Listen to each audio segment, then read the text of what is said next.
আচ্ছা, তোমাদের বাড়িতেও কি এরকম নিয়ম আছে পৌষ পার্বণের দিন স্নান করে পুজো না দেওয়া পর্যন্ত বাড়িতে তোমাদের রান্নাবান্না শুরু হবে না? আমার শ্বশুরবাড়িতে কিন্তু এরকম নিয়মটা আছে।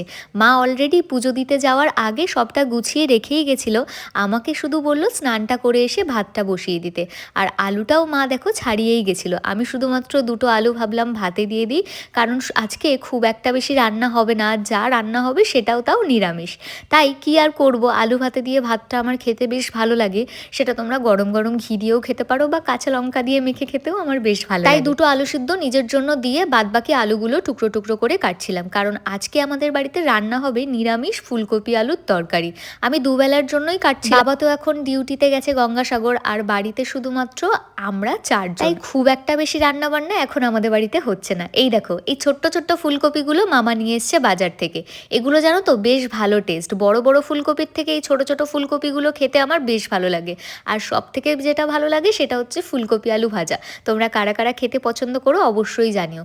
ও, আজকে পৌষ সংক্রান্তির সাথে সাথেই কিন্তু এই বাড়ির ঠাকুমার আজকে জন্মদিন, তাই মামা গিয়ে একটু মিষ্টি আর ফুলের মালা নিয়ে আসলো। তারপর আমি স্নান করেই বললাম না পিঠে বানাবো, তাই আমি এখন পিঠে বানানোর তোড়জোড় স্টার্ট করে দিয়েছি। এখানে আমি যে গোলাটা গুলছি, এটা আমি গুলছি হচ্ছে তেলের পিঠের জন্য। কিছু মালপোয়াও সাইড করে বানাবো, কারণ শুভ মালপোয়া খেতে ভীষণ পছন্দ করে। আর হ্যাঁ, তোমাদেরকে বলে রাখি, আমি কিন্তু এর আগে কোনোদিনও তেলের পিঠে বানাইনি। এই প্রথমবার, কিছুটা মায়ের থেকে শুনে আর কিছুটা ইউটিউব দেখে। ট্রাস্ট মি, তেলের পিঠেগুলো কিন্তু আলটিমেটলি বেশ সুন্দর খেতে হয়েছিল। সেটা তোমাদের সাথে না হয় নেক্সট পার্টে শেয়ার করবো আমি কিভাবে বানালাম, একটা সেপারেট ভিডিওতে, সেটাও না হয় আমি তোমাদের সাথে শেয়ার করে দেবো। ভাতটা তো এক সাইডে হচ্ছে, আর এক সাইডে আমি এখন চিনির শিরা বানাতে দেবো।